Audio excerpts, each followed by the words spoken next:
over 500 kids. That's nice. Yeah, that is neat. Mondays Live at 5, the Entertainment Report takes an inside look at the film Shining Through. A great film, by the way. We'll hear from the film stars Melanie Griffith and Michael Douglas. Don't want to miss that one coming up on Mondays at 5. Ed gave it 3 reels. That's right. Time now for Nightly News. Have a good weekend. Bye-bye. On a day when Presidents Bush and Yeltsin meet to work on a new world order, there is fresh evidence of Saddam Hussein's old and defiant ways. This is NBC Nightly News with Tom Brokaw, reporting tonight from NBC News headquarters in New York. Good evening. There's been a lot of talk about the new world order since the unified action against Iraq and the collapse of the Soviet Union. And as President Bush and other world leaders met at the UN to mark this new era, NBC's Brad Willis tonight has this exclusive report on how Saddam Hussein continues to defy the rules of his defeat and the conventions of human decency. Loaded with Iraqi diesel fuel, these trucks are on a smuggling run, waiting to cross the Turkish border. It's a violation of United Nations economic sanctions against Iraq and a source of hard cash for Saddam Hussein. Congressional investigators tell NBC News they believe Turkish officials are taking payoffs to look the other way, and that the Bush administration also has turned a blind eye for fear of alienating the Turkish government, one of America's few staunch allies in the region. The smuggling route runs through Kurdish-held areas in northern Iraq, with Turkish drivers paying a small tariff in oil to the Kurds, who use it to support their continued resistance against Saddam Hussein. A new congressional report that documents the oil smuggling also concludes the Kurdish people are still in grave danger. The UN security zone in northern Iraq is too small, it says, leaving almost 1 million Kurds unprotected. These pictures, shot inside Iraq last December by freelance journalist Kevin McKiernan, show Kurdish hunger strikers and protesters pleading for help from the United States. President Bush, they feel, encouraged them to rise up against Saddam Hussein, and they feel Saddam Hussein is still in power, and many of them are still living in tents in the mountains. Recent attacks by Iraqi helicopters and artillery on the outskirts of the security zone have caused 300,000 Kurds to flee. And for many other Kurds who do return to their homes, there is only devastation. Iraqi soldiers have destroyed hundreds of Kurdish villages. What happened to this child is an explosion of mine. Iraqi landmines continue to claim the youngest of victims. And with an economic blockade imposed against the Kurds by Saddam Hussein, badly needed medical supplies are running out. The Kurdish people fear as long as Saddam Hussein holds power, their suffering will not end. Brad Willis, NBC News. Despite the evidence of those pictures, the Turkish government insisted today it is enforcing the sanctions. Also tonight, and this is a warning, we have some very graphic pictures of the worst kind of human rights abuses within the Saddam Hussein inner circle. They show the brutal crackdown on Iraqi Shiites who rebelled against Saddam shortly after the war ended. NBC's Margaret Larson. That's Saddam Hussein's cousin, the current defense minister, kicking a Shiite refugee. He is yelling, this one or that one, execute one and the other will talk. Terrified captives are dragged around while Ali Hassan al-Majid demands to know where Shiite families have fled. Answer me or I'll kill you. Majid, the same man who directed poison gas attacks against the Kurds 4 years ago, orders this refugee's execution. He told them that take them behind the wall and finish them. That's what he says? Yes. Iraqi human rights activist Sahib al-Hakim says such videotapes are routinely shot by the Iraqi military, then distributed within the country to terrorize and intimidate dissidents, all on orders from Saddam Hussein. He wants to show them the iron fist and that he is capable of crushing any movement. These tapes were smuggled to the West by Iraqi rebels. This one shows the interrogation of a military officer suspected of disloyalty. This one, the public execution of 6 people.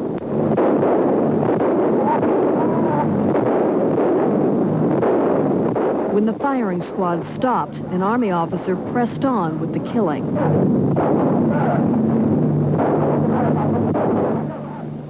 This is Mohammed al-Zabadi on the far left, overseeing Shiite prisoners captured when their rebellion failed. He was rewarded by Saddam. He is now Iraq's prime minister. Perhaps the most chilling moments of all are seen in this casual discussion. He said, we have to kill all the tribes, all the people, and we have to crush them totally. The defense minister says of the Shiites, let their blood be spilt for the next 20 years. It's a policy that has already claimed tens of thousands of victims, a policy still in force in Saddam Hussein's Iraq. Margaret Larson, NBC News, London. That in direct contrast to the hopes expressed at the United Nations today, the hopes of a new world expressed by President Bush, Boris Yeltsin, and other world leaders. NBC's John Cochran is in New York tonight. John? Tom, what was supposed to be an affirmation of the UN's peacekeeping role was also a reminder of how little the UN can protect human rights in Iraq and elsewhere. As long as the emphasis was on peace, all went well at this unprecedented Security Council meeting called not to deal with a crisis, but to plan for the UN's role in a changed world. Old superpower rivalries were forgotten as Russia's Boris Yeltsin took over the seat occupied for 46 years by the Soviet Union. President Bush praised the UN for confronting Saddam Hussein, but warned the fight is not over. And we must make clear to the world, and most important to the people of Iraq, that no normalization is possible so long as Saddam Hussein remains there. But UN members feel it would set a dangerous precedent for the UN to try to depose Saddam or the ruler of any country. And when other Security Council members voiced support for human rights, China's Prime Minister Li Peng, the man who ordered the Tiananmen Square massacre, issued an in-your-face warning that no country should interfere in the internal affairs of another. Outside, exiled Chinese students protested Li Peng's visit and urged President Bush to cancel his meeting with the man demonstrators called the Butcher of Beijing. But Bush said it was his duty to meet with every member of the Security Council. Still, Bush's timing left something to be desired since his own State Department issued a human rights report today condemning China as repressive. Tomorrow, Bush will meet again with the new council member, Boris Yeltsin, at Camp David to work on further cuts in nuclear weapons. The new world order that President Bush talks about so much certainly includes Russia, but it's hard to see what is so new about countries like China and Iraq. Tom? Thank you, John. And when Nightly News continues in a moment, we'll have the latest for you from the Tyson rape trial. Where do you want to be in 10 years? Detroit to Minneapolis, Minneapolis to Detroit. That's not why I became a pilot. I'll tell you the run I want. St. Thomas to Saba Island. In my own Grumman Mallard. Call it Dave's Airways. That's what I want for my investments. Now, how do we do it? You can get there from here. With Shearson Lehman Brothers. Nighttime, one of the worst times for pain. That's why you need new ultra-strength BenGay with added power. It's the strongest BenGay ever. Fast relief from muscle aches and minor arthritis pain. With new ultra-strength BenGay, you can say goodnight to your pain. Flu epidemic declared. Entire U.S. affected. What will you do? Doctors recommend TheraFlu. Hot liquid medicine that works fast. TheraFlu. Strong therapy for flu symptoms. Round 2 today in an Indianapolis courtroom for the woman who accuses former heavyweight boxing champion Mike Tyson of rape. The one-time Miss Black America beauty contestant underwent a very tough cross-examination today by Tyson's high-powered, high-priced defense team. NBC's Gary Matsumoto was there tonight. Outside the courtroom, Mike Tyson was greeted warmly by supporters. Inside, it was a day of terse, one-word responses with long intervals of silence. Mike Tyson's defense attorney searched for inconsistencies in Desiree Washington's testimony. For 3 hours, the 18-year-old sat composed on the stand, occasionally expressing annoyance with the minutely detailed line of questioning. Not once during the cross-examination did the defense ask Ms. Washington for details about the alleged rape. Instead, Tyson's attorney, Vincent Fuller, concentrated on what happened before and after the alleged attack. Fuller asked her, did you ever say to fellow contestants at the Miss Black America beauty pageant that Tyson had the money and the build that you liked? "No," she replied. "Did you say that you liked men with something to hold on to?" asked Fuller. "No," she said. Then the questions turned to the Canterbury Hotel, the site of the alleged rape. "You willingly drove to his hotel? You willingly went to his suite? You willingly sat on the bed?" he asked. "Yes to all those questions," she said. Fuller then asked, "When a man asks you to accompany him into his bedroom, wouldn't you take that as an invitation to engage in sexual activity?" "No, I was fooled," she said. "Anybody can be fooled. I look back on it now and say, yeah, it was stupid, but that didn't leave any reason for him to do what he did." Washington never faltered. She was shielded by family as she left the courthouse. The judge dismissed her from the stand, though cautioned that she might be recalled. Most attorneys watching the trial here feel the prosecution's case has been so compelling that Mike Tyson has no choice but to take the stand to defend himself. This might happen as early as next week. Gary Matsumoto, NBC News, Indianapolis. The first condom designed to be worn by women goes on sale in Europe next month, and today it is one step closer to the American market. An advisory panel of the Food and Drug Administration heard the pros and cons and made its recommendation. More now from NBC's Robert Hager. The FDA Advisory Committee gave the device a tentative recommendation of approval, but cautioned that proof of effectiveness is still unclear, and said that before the device is finally marketed, more studies should be successfully completed. Wisconsin Pharmacal Company, which developed the female condom and named it Reality, claims it offers more protection against diseases like AIDS than a diaphragm or a male condom. The company's Marianne Leeper. Once the woman inserts the Reality device, the sheath fully lines the vagina, and then a part of it stays on the outside of the vagina, covering the lip area. During sexual intercourse, both partners are fully protected. There is no skin touching skin. But the committee heard of problems. It can slip out. Some find it uncomfortable and stop using it. Among those who began using it in studies, 15% got pregnant. But others praised it, like Dr. Mary Guinan of the Centers for Disease Control. I submit to you that the women who are at risk for HIV infection, most at risk in the United States, do not have power to protect themselves. They do not have the power to negotiate condom use in men. They do not. The female condom could change that, said Temple University's Cheryl Ruzek. The woman is now in a very different bargaining position. She can now say to that man, you use a condom or I'm going to use this condom. And I'll tell you, in terms of gender relations, that's a whole different scenario.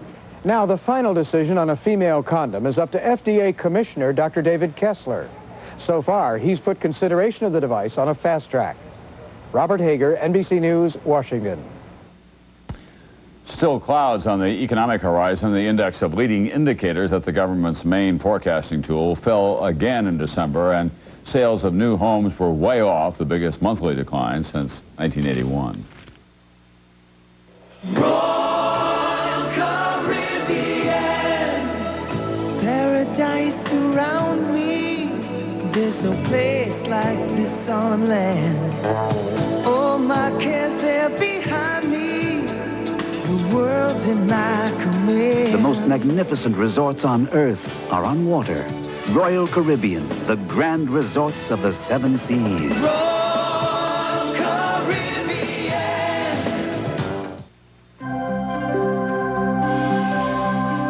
Because some aches and pains don't go away when the lights go out, we've created Tylenol PM.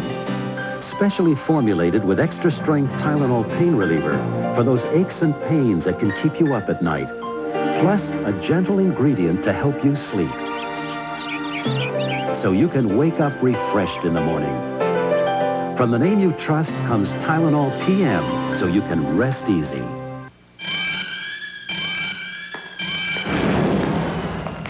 Evidently, some people have money to burn. Why else would they pay an outrageous fee to carry a simple credit card when they could carry the Discover card, the card that charges no annual fee, yet pays cash back on every charge, which means it puts money into your pocket instead of burning a hole in it. It pays to Discover. Our Daily Difference now. Mike Jensen joins me to follow up on Wall Street's merchants of greed. And Mike, all of them traded Wall Street for a prison cell. Tom, these were the men who disgraced themselves and their firms, the biggest financial crooks of their time. Here's what they're doing now. This is home for Michael Milken, the junk bond king, the wizard of Wall Street, multi-billionaire. He lives in a converted barracks in California, where on visiting days, his mother and wife come calling. Mike, how you doing, Mike? Milken pleaded guilty to 6 felonies, was sentenced to 10 years in prison, and paid a fine of $600 million. Charles Colson, former Nixon White House aide and himself a former jailbird, now living very well in Florida, visited Milken in prison. I saw a man who was under great stress. I saw a man who was emotionally fragile, a man who had taken a lot of beating psychologically. He'd been a janitor in this prison. It's a minimum security prison with 4-man bunk rooms, a TV room, and exercise areas, indoors and out. But there's still barbed wire. Milken is one of 4 Wall Street big shots nailed in the most celebrated insider trading scandal in history. Dennis Levine served 17 months in jail. Now he's back in this luxury apartment building in Manhattan working as a financial consultant. He wrote a book and appeared on talk shows. I lost track, and I wanted more and more and more. Martin Siegel served 2 months in prison. You have anything to say? Any comment, Mr. Siegel? Now he lives in this $3.5 million home in Florida and does community service. Ivan Boesky served 2 years in prison and paid a $100 million fine, which still leaves him with an estimated $25 million. He is said to spend most of his time in France. James Stewart of the Wall Street Journal wrote about them in his bestseller, Den of Thieves. All 4 of these people have emerged from this experience or will emerge as wealthy men, living very, very well by the standards of most Americans. The real assets of a company are its people. Milken has spent a fortune on legal fees and on public relations, trying to minimize his sentence and refurbish his image. Drexel Burnham will plead guilty to 6... Former U.S. Attorney Rudy Giuliani remembers what he was up against with Milken and his firm, Drexel Burnham Lambert. It was all out warfare. It was millions, maybe in Drexel's case, $100 million spent on publicity, pressure, political pressure. Let me tell you why I can't believe that. And the warfare continues. Milken has a new, very combative lawyer. This is a man who has been a model prisoner, has cleaned the toilets when they've told him to do so, and is looking now to simply begin his life over again and to serve the public interest. A flood of letters have been mailed to the court, including this one from his mother, saying the world desperately needs him. But the world already has had quite a lot of Michael Milken, according to author James Stewart. Many, many thousands of people lost their jobs as a result of junk bond-backed hostile takeovers, many of which were tainted by illegal stock manipulation. High-yield bonds. And Milken, who virtually created the junk bond craze? I conservatively estimate that when he gets out, he will have at least $2 billion. Milken probably will be out 2 years from now. That's what the parole board has recommended, and his lawyers are fighting to get him out even sooner. Tom? Thank you, Michael. The selling of the candidates, 1992. Truth in advertising, when we continue.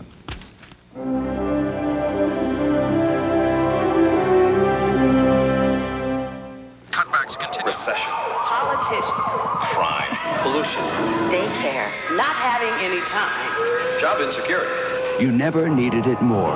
A new extra-strength pain reliever made to get today's tough headaches before they really get you. 1,000 milligrams, stomach guard, and the name Bayer. That should ease your mind. Introducing new extra-strength Bayer Plus. Now there's no pain you can't bear.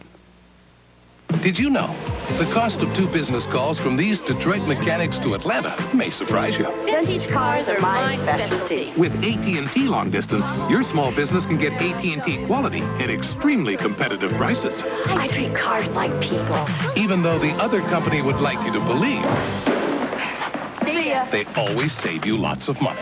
That's all I save? Drives you crazy, doesn't it? Competitive price, another AT&T advantage. Moms have to get up early to make their rounds. How's my patient? They know the way to doctor their family's coughs is with Robitussin. Because more doctors and pharmacists recommend Robitussin than any other cough medicine. Spoon. Not you, too. Spoon. I think he's coming down with a math test. Robitussin, recommended by more doctors, pharmacists, and Dr. Mom. And for your little patient, try Robitussin pediatric cough and cold formulas. Call me a trendsetter, but I was eating wheat thins before people knew why they were baked and not fried. Now everybody knows who needs a greasy chip, right? Besides, wheat thins are delicious.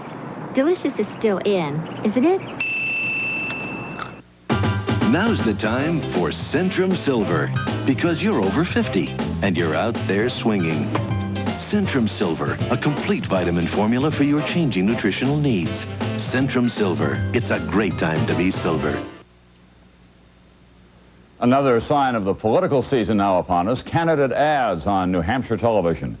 They got plenty of criticism in the last presidential campaign. The question is, are they any better this time? Maybe not. NBC's Lisa Myers.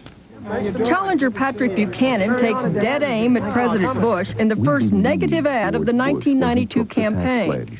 We believed him again when he promised. Read my lips. No new taxes. Then Bush hit us with the largest tax increase in history. False. While Bush did break his promise and raise taxes, it was by no means the biggest increase in history.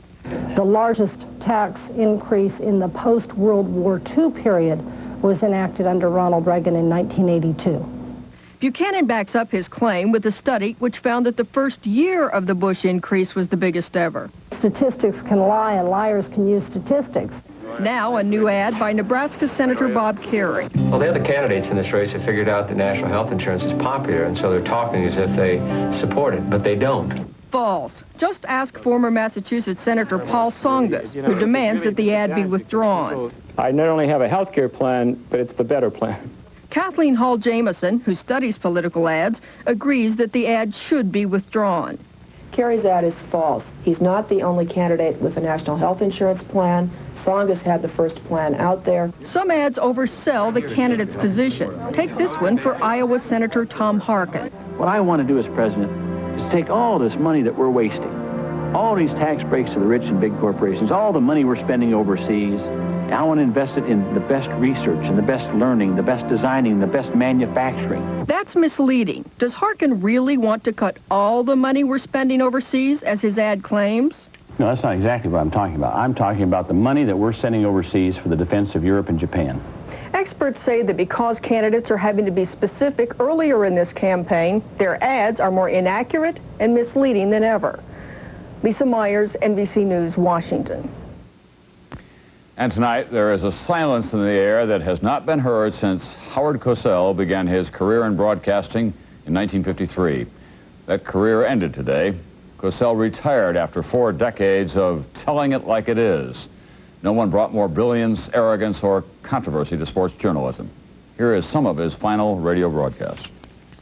This is a sad moment for me. I have had the good fortune to have given 40 years of my life to sports broadcast, and now it comes to an end. This is Howard Cosell saying goodbye.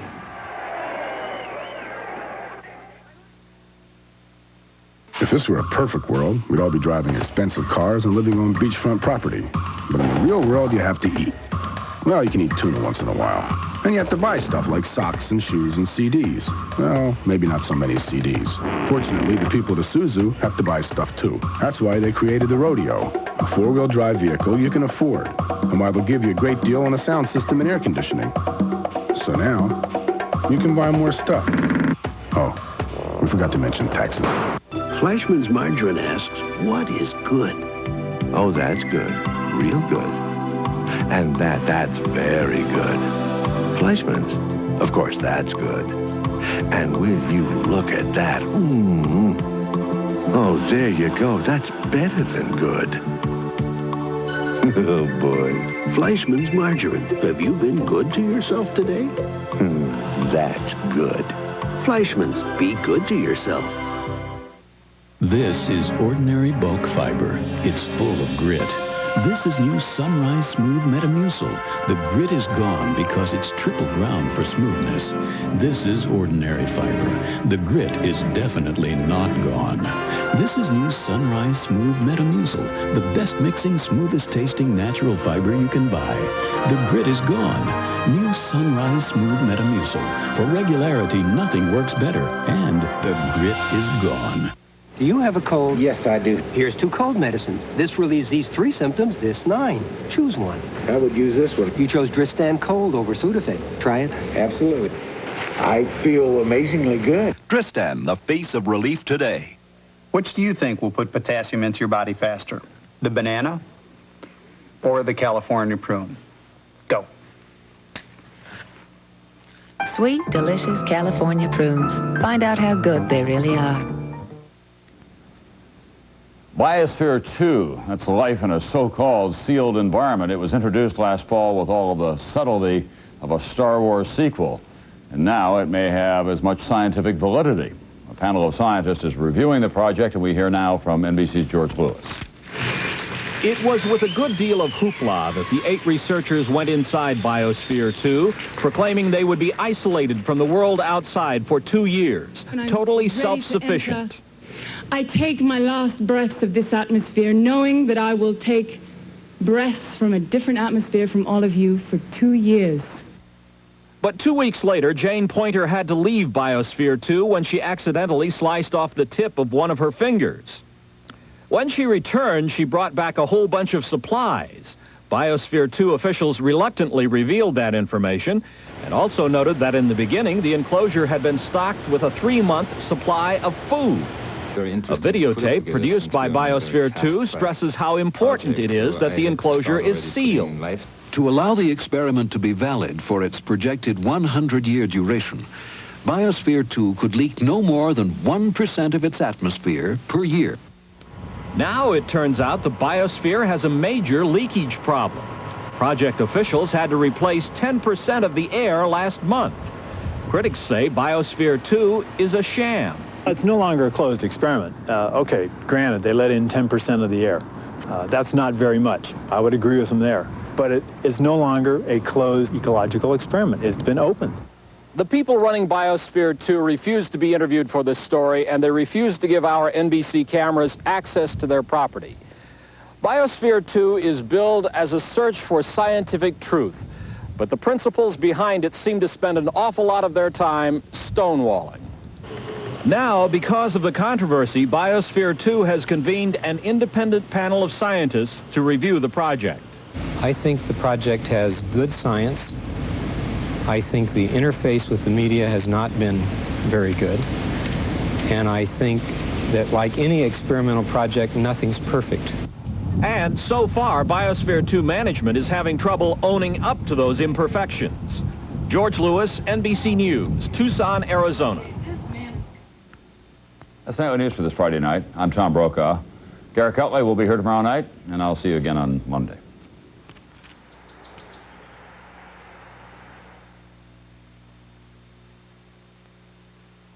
Coming up next from your 24-hour news source. Parents in Iowa and Missouri are outraged that child abuse charges against a former Des Moines woman will likely be dropped. I'm Mary Mills. I'll have that story. 3 members of an Altoona family fall ill after taking some pain pills bought at a local drugstore. One member of that family is hospitalized here at Mercy Hospital. Police are investigating possible tampering. I'm Tom Hauser. I'll have a Live Eye report. And stray bullets at a Des Moines housing project just miss a baby by inches. These stories plus layoffs in Marshalltown. And a great weekend forecast from Gary. It's all just ahead.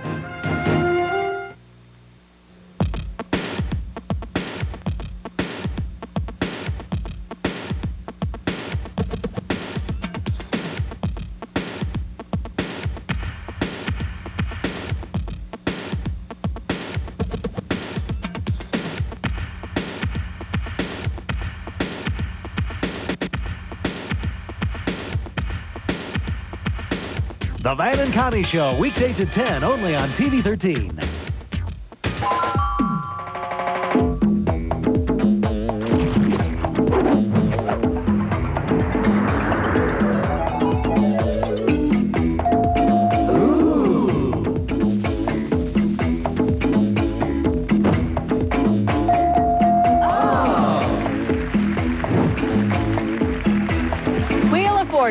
the answer to life's richest puzzles. Tonight at 6:30, only on TV 13. Last year, over 50,000 women found families to adopt their unexpected children. We have a daughter. They decided instead of abortion to tough it out and bring their babies into the world. They held to their belief that nothing is more precious than human life. To all these mothers, the families who adopted these children would like to say, thank you. Life, what a beautiful choice. You're watching WHO TV 13 Des Moines, your 24-hour news source. And now, John Bachman, Kim Kerrigan, Rick Silvestrini with sports, and meteorologist Gary Amble with tonight's forecast. This is News Center 13 at 6. This is crazy. This is ridiculous. There's just no way they can keep letting her get away with this.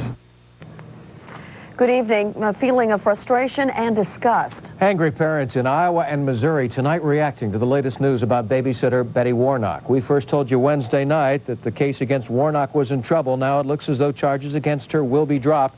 Warnock is accused of sexually abusing 3 children at her daycare center in Missouri. The former Polk County woman, well known to many Central Iowans, in 1982 she was involved in a sensational child abuse case here in Des Moines. News that the charges will likely be dropped comes as little surprise to those familiar with the case. Earlier this week, the prosecution suffered a major setback when a judge ruled that certain evidence in the case could not be used in a trial. News Center 13's Mary Mills joins us now from the newsroom with details. Mary? Well, again, this is a case that prosecutors feel they can no longer win. A judge has said that evidence gathered at Warnock's home was gathered illegally. He also refuses to allow testimony concerning her past convictions in Des Moines. It's upsetting not only to parents in Missouri, but also to those in Des Moines who remember what happened in 1982. How many felonies does a person have in a lifetime before they get to see the inside of a prison cell? That was 1982 when Betty Warnock was found guilty of locking children in these wooden boxes at her Urbandale daycare center. Warnock could have got 61 years. Instead, she served 1 month, paid a $1,000 fine. 10 years later, she appears to have once again beaten the rap. Sexual abuse charges against her in Missouri are expected to be dropped because of insufficient evidence. There's been postponement. She's been footloose, fancy-free, having a good time, still has children in her home. Frustrated as they are, parents of the alleged victims do plan to pursue civil action against Warnock. It's going to be for the kids in Iowa because they didn't deserve it, our kids didn't deserve it, and we're not going to put up with it. Joe Cordero hopes they follow through. His then 3-year-old son was one of the children locked up.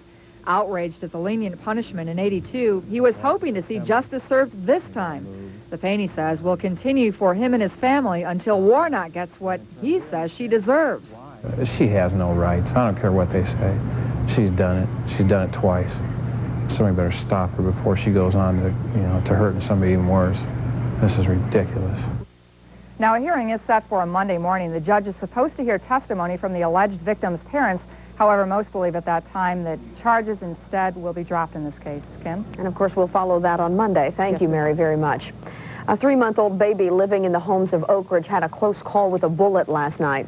Tian DePatten was sitting in a baby seat on a couch right across from this window. The bullet cut through the corner of the baby chair 2 inches from the child's head. Neighbors say they heard the shots and told us someone was shooting at the DePatten's neighbor. No one was injured. Des Moines police were on the scene this afternoon, but haven't been able to come up with a suspect. Tonight, it looks like a mercy killing may have been the motive in yesterday's murder-suicide at a Rochester, Minnesota hospital. Ronald McCoy was shot twice by his housemate, Dr. Ralph Lasky, who then turned the gun on himself. Both men lived in Cherokee in northwest Iowa. McCoy had AIDS, and a note found in Lasky's car indicates the reason for the killing was to spare McCoy a lingering death from the disease. They have pulled one of the most popular pain medications off the shelves of one of Des Moines' most popular drug chains. The action comes after 3 members of the same family became ill after taking Nuprin pain medication purchased at a Walgreens store. News Center 13's Tom Hauser with the live at Mercy Hospital, where one of the victims was taken. Tom? John, the Nuprin in question was bought at a Walgreens drugstore at 2545 East Euclid last night. An Altoona woman bought the drugs, and she and a son became ill last night, but they were a little bit dizzy and also a little nauseous, but not seriously enough to be hospitalized. But this morning, a 15-year-old daughter took some Nuprin, and she fell ill immediately and even passed out. She is now hospitalized here at Mercy Hospital in satisfactory condition. Now, as a precaution, all Walgreens in Des Moines have pulled Nuprin from their store shelves, including the store on East Euclid where the pills were bought last night. Now, Des Moines police are investigating, but so far they've found no evidence of tampering. We can't say that it was or was not the Nuprin that caused it. However, they all became ill after taking the tablets. The daughter was the most seriously ill. She was taken to Mercy Hospital this morning. Now, Sergeant Rexroth says its preliminary test results on the girl here at Mercy indicate that the only thing in her system was Nuprin. They did not find any evidence of any other type of chemical or anything in her system. There was also no evidence of physical tampering of the package. But now tests are being conducted on the remaining pills that were in that container, and we have a lot number to show you. It should be on your screen right now. The pills came from lot number NU0J7BEXP0, and the expiration date on this particular lot number is 7/95. Now, no warnings have been issued yet by the FDA or by Bristol-Myers, the makers of Nuprin. However, you might, if you have the pills that match that lot number, you might want to hold off on using them until we find out some more information about whether or not they have actually been tampered with. But again, no evidence of that yet, John. Best to be safe, though, at this point. Certainly is, John. Thank you, Tom. Today, Governor Branstad heard arguments on whether the life prison term of Catherine Salas should be commuted. The Potawatomi woman was convicted in 1976 of hiring a hitman, she said at the time, only to scare her husband. Salas claims that she was the victim of years of abuse, and that's why she hired the hitman. Under Iowa law, only the governor could change her punishment. A Des Moines attorney says it's time to do just that. Over these years, and talking with her yesterday, she's ready to be a productive member of the society. She wants to go to Carson City, California, live with her mother. She has 2 grown kids, which I'm sure other people will address, 25 and 24, both one married to a person in the service, one a Marine in the service, and I think it's time for her to go home, Governor. The governor took no action today, but will make a final decision on the case before February 12th. Drunken driver calls are now getting a higher priority with Des Moines police. This after that fatal accident January 10th along Highway 6569 south of Des Moines. Several citizens had called police before the fatal collision, reporting an intoxicated driver. That driver, William Hoover, has now been charged with vehicular homicide in that accident. Police said they were too busy to respond to the calls, but now drunken driver calls will receive a priority 1 category. January 1992 is almost in the books, and it'll go on record as one of the warmest in Iowa history. Warm enough for this state worker to do a little spring cleaning and window washing at the Wallace Building this afternoon. Here's a look at some of the high temperatures across the state today. Sioux City and Lamoni each had 54 beautiful degrees. It was 48 at the Des Moines Airport and 36 in Cedar Rapids. The best part about all this? Well, it's going to continue into the weekend. Meteorologist Gary Amble joins us now with the Weather Center. That's right, Gary, huh? Yeah, it certainly is. We're not exactly looking at record-breaking heat, but I think you're going to like what's coming up for us.